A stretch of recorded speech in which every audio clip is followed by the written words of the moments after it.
ಸ್ನೇಹಿತರೆ, ನೀವು ನೋಡ್ತಾ ಇದ್ದೀರಲ್ಲ, ಇದು ಲಾಸ್ಟ್ ಟೈಮು ಭತ್ತ ಹಾಕಿ ಕೊಯ್ಲು ಮಾಡಿರೋ ಜಾಗ. ಈ ಸರಿ ಇನ್ನೂ ಉಳುಮೆ ಮಾಡಿಲ್ಲ. ಇಲ್ಲಿ ಭತ್ತ ಕುಯ್ದ ಮೇಲೆ ನಮಗೆ ಅದು ಕೂಳೆ ಥರ ಉಳ್ಕೊಳ್ಳುತ್ತೆ ನೆಲದಲ್ಲಿ. ಮುಂದಿನ ಸಲಿಗೆ ಅದು ಕೂಳೆ ಚಿಗುರು ಬರುತ್ತೆ. ಆ ಚಿಗುರು ಬಂದಿರೋದೇ ಜಾಗ ಇದು. ನೋಡಿ, ನಿಮಗೆ ಕೆಲವೊಂದು ಕಡೆ ಯೆಲ್ಲೋ ಕಾಣುತ್ತೆ, ಕೆಲವೊಂದು ಕಡೆ ಗ್ರೀನ್ ಕಾಣುತ್ತೆ ಅಲ್ವಾ. ಆ ಗ್ರೀನರಿ ಆಗಿರೋದು ಏನಕ್ಕೆ ಗೊತ್ತಾ? ಭತ್ತ ಕುಯ್ದ ಮೇಲೆ ಇಲ್ಲಿ ದನ ಕಟ್ತಾರೆ. ದನ ಹಸಿರು ಹುಲ್ಲೆಲ್ಲ ಬೆಳ್ಕೊಂಡಿರುತ್ತಲ್ಲ, ನಮ್ಮ ಮೇಯ್ಕೊಳ್ಳೋಕ್ಕೆ ದನ ಕರು ಈ ಥರದ್ದೆಲ್ಲ ಕಟ್ಬಿಟ್ಟು ಮೇಯಿಸ್ತಾರೆ ಜಾಗದಲ್ಲಿ. ಆ ಹಸು ಸಗಣಿ ಹಾಕಿರೋ ಜಾಗದಲ್ಲಿ ಮಾತ್ರ ಗ್ರೀನರಿ ಇದೆ. ನೋಡಿ, ಇಲ್ಲೊಂದು 2-3 ಕಡೆ ಕಾಣುತ್ತಲ್ಲ ನಿಮಗೆ, ಇಲ್ಲೆಲ್ಲ ಅದೆಲ್ಲ ಗ್ರೀನರಿ ಕಾಣ್ತಾ ಇರೋ ಜಾಗ ಎಲ್ಲ ಹಸು ಸಗಣಿ ಹಾಕಿರೋ ಜಾಗ.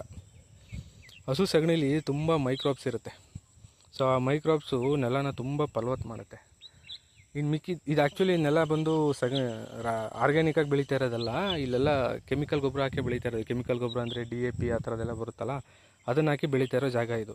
ಆ ಜಾಗದಲ್ಲೂ ಹಸು ಸಗಣಿ ಹಾಕಿರೋ ಜಾಗ ಮಾತ್ರ ನೋಡಿ ಏನು ಗ್ರೀನ್ ಆಗಿದೆ. ಮತ್ತು ಅದು ಎಲ್ಲದಕ್ಕಿಂತ ಜಾಸ್ತಿ ಬೆಳೆದಿದೆ, ಹೈಟ್ ಜಾಸ್ತಿ ಇದೆ, ಬೆಳವಣಿಗೆನೂ ಚೆನ್ನಾಗಿದೆ, ಗ್ರೀನರಿನೂ ಇದೆ, ತುಂಬ ಚೆನ್ನಾಗಿ. ಮಿಕ್ಕಿದ ಜಾಗ ಎಲ್ಲ ಎಲ್ಲೋ ಕಲರ್ ಆಗಿದೆ. ಅದಕ್ಕೆ ಜಮೀನಿಗೆ ಯಾವತ್ತೂ DAP ಈ ಥರದ್ದೆಲ್ಲ ಬಳಸಬಾರ್ದು. ನೋಡಿ, ಗಿಡಗಳೇ ಈ ಥರ ಆಗಿದ್ದಾವೆ ಅಂತಂದರೆ ಅದನ್ನು ತಿಂದು ಮನುಷ್ಯರ ಕತೆ ಏನಾಗಬೇಕು? ಅದಕ್ಕೆ ಯಾವಾಗಲೂ ಆರ್ಗ್ಯಾನಿಕ್ ಮೆನ್ಯೂರ್ಸು ಅಂದರೆ ಸಗಣಿ ಗೊಬ್ಬರ, ಹಸಿರೆಲೆ ಗೊಬ್ಬರ, ಕಾಂಪೋಸ್ಟು, ವರ್ಮಿ ಕಾಂಪೋಸ್ಟು ಈ ಥರದ್ದೆಲ್ಲ ಹಾಕಿ ಬೆಳೆದ್ರೆ ಬೆಳೆನೂ ಚೆನ್ನಾಗಿರುತ್ತೆ, ರೋಗ ಬರೋಲ್ಲ, ತಿಂದು ಮನುಷ್ಯನೂ ಆರೋಗ್ಯವಾಗಿರ್ತಾನೆ. ಅದಕ್ಕೆ ಇದೊಂದು ಸಣ್ಣ ಎಕ್ಸಾಂಪಲು. ನೋಡಿ, ನಾನು ಈ ಜಮೀನಲ್ಲಿ ಮಾಡಿದ್ರೆ ಆರ್ಗ್ಯಾನಿಕಾಗಿ ಮಾಡಬೇಕು ಅಂತಲೇ ಬಂದಿರೋದು. ಆರ್ಗ್ಯಾನಿಕಾಗೆ ಬೆಳೆ ಮಾಡ್ತೀನಿ. ಇವತ್ತು ನನ್ನ ಕಣ್ಣಿಗೆ ಸಿಕ್ಕಿದ್ದು ಹೊಸ ವಿಷಯ ಇದು. ದಯವಿಟ್ಟು ಕೆಮಿಕಲ್ ಗೊಬ್ಬರನ ಹಾಕೋದು ನಿಲ್ಲಿಸಿ, ಮನೆಯಲ್ಲಿ ದನ ಹಸು ಕರು ಕಟ್ಕೊಳ್ಳಿ. ಹಸು ಕರು ಇಲ್ಲ ಅಂದ್ರೂ ವರ್ಮಿ ಕಾಂಪೋಸ್ಟು ಅದೆಲ್ಲ ಸಿಗುತ್ತೆ ಇವಾಗ ಮಾರ್ಕೆಟಲ್ಲಿ. ಅದನ್ನು ತಂದ್ಬಿಟ್ಟು ಬೆಳೀರಿ. ಆರೋಗ್ಯನೂ ಚೆನ್ನಾಗಿರುತ್ತೆ, ಖರ್ಚು ಕಡಿಮೆ ಆಗಿರುತ್ತೆ, ಮಣ್ಣಿನ ಆರೋಗ್ಯನೂ ಚೆನ್ನಾಗಿರುತ್ತೆ, ಎಲ್ಲ ಚೆನ್ನಾಗಿರುತ್ತೆ ಸ್ನೇಹಿತರೆ.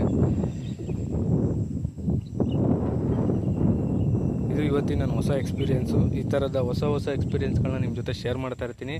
ದಯವಿಟ್ಟು ಚಾನಲ್ನ ಸಬ್ಸ್ಕ್ರೈಬ್ ಮಾಡಿ, ಲೈಕ್ ಮಾಡಿ, ವಿಡಿಯೋನ ಶೇರ್ ಮಾಡಿ, ಮರಿದೆ ಸಬ್ಸ್ಕ್ರೈಬ್ ಮಾಡಿ. ಥ್ಯಾಂಕ್ ಯು ಸ್ನೇಹಿತರೆ.